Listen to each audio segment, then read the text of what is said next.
What's going on? Matt O'Leary back with another video. We have some pretty important breaking news. No, it's not about the quarterback, but it's about the second most important position on the field, left tackle, as the report by Rich Cimini, Duane Brown is expected to return to the New York Jets for his 17th season in the NFL. Brown was signed as depth last offseason, or he was supposed to, originally that was the plan, and then Mekhi Becton got hurt and was going to be out for the year, so then that really forced the Jets' hand to sign him, and he was going to be the starter. And then Duane Brown, unfortunately, was banged up last year, but he ended up starting 12 games for the New York Jets in 2022, and he was okay. Was he great?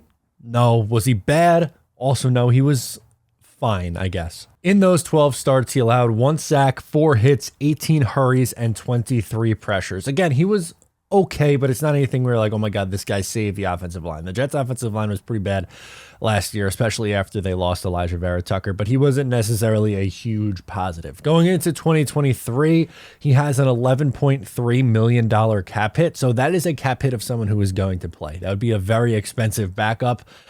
So he will likely start at left tackle. He's never really played a right tackle in his career, so it doesn't make sense to have him play on the right side of the ball where he's going to come in and be, I would imagine, unless something crazy happens, he's going to be the starting left tackle, unless, barring injury. But if he is healthy and everything goes to plan, he is probably going to be the left tackle of this team in 2023, which then begs the question, how does that impact your plan at offensive tackle and pick 13 in the NFL draft? This is a very big impact on that, I would imagine. Honestly, you could still make the case, and a pretty damn good case, that the Jets should still draft an offensive tackle at pick 13 because there are still major question marks along the offensive line. Let's say they do that and take the best offensive tackle available at pick 13.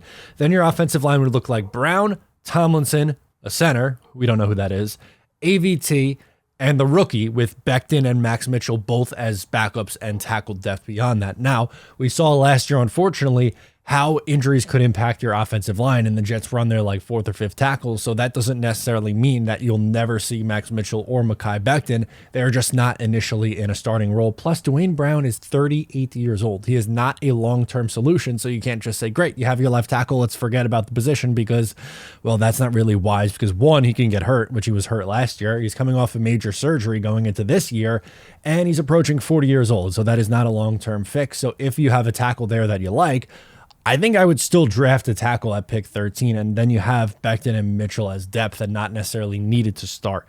But let's say you don't, right? And your plan is to play AVT at guard. Then you're probably looking at Brown, Tomlinson, a center, AVT, and then a Becton / Max Mitchell competition. The loser being the swing tackle and the immediate guy who could come in and play if there's an injury.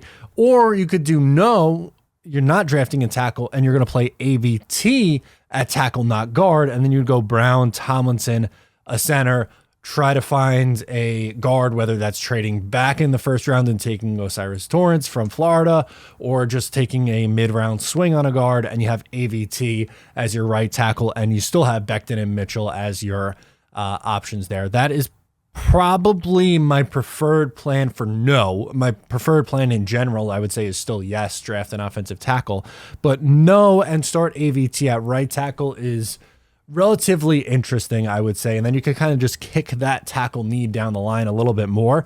And then that allows you to, at pick 13, either trade back or go a different route. Maybe you do take a wide receiver and fill out that wide receiver room.